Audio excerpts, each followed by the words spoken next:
ఎన్నికల్లో 160కి పైగా assembly 25 MP స్థానాల్లో కూటమి గెలుస్తుందని టీడీపీ అధినేత చంద్రబాబు ధీమా వ్యక్తం చేశారు. రాష్ట్ర అభివృద్ధి కోసం సైకోను సాగనంపాలని పిలుపునిచ్చారు. నెల్లూరులోని నర్తకి సెంటర్లో జనసేన అధ్యక్షుడు పవన్తో కలిసి ఆయన ఎన్నికల ప్రచారం నిర్వహించారు. ఇవి ధర్మానికి, అధర్మానికి, విధ్వంసానికి, అభివృద్ధికి, బందిపోటుకు, 5 కోట్ల ప్రజానీకానికి మధ్య జరిగే ఎన్నికలన్నారు.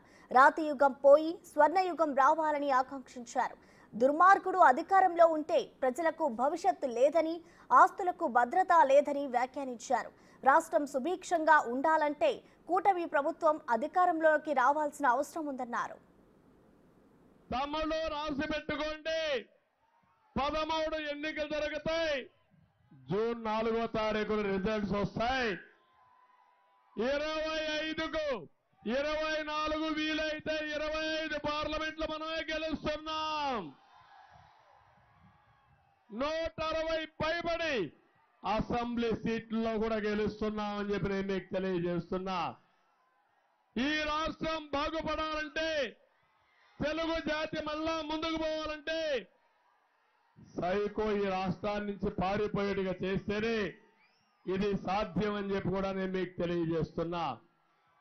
ఒకే విషయం మిమ్మల్ని కోరుతున్నాను, ఇది రాజకీయ పార్టీల గెలుపు ఓటములు కాదు, తెలుగు జాతి గెలుపు ఓటములు, ఆంధ్రప్రదేశ్ రాష్ట్రం గెలుపు ఓటమని చెప్పి కూడా నేను మీకు తెలియజేస్తున్నా. జగన్ ల్యాండ్ గ్రాబింగ్ యాక్ట్ ను రద్దు చేస్తామన్నారు చంద్రబాబు. ప్రజల ఆస్తులపై జగన్ పెత్తనం ఎందుకన్న ఆయన, అధికారంలోకి రాగానే మెగా డిఎస్సీపై తొలి సంతకం, రెండో సంతకం ల్యాండ్ గ్రాబింగ్ చట్టం రద్దుపైనే పెడతానన్నారు.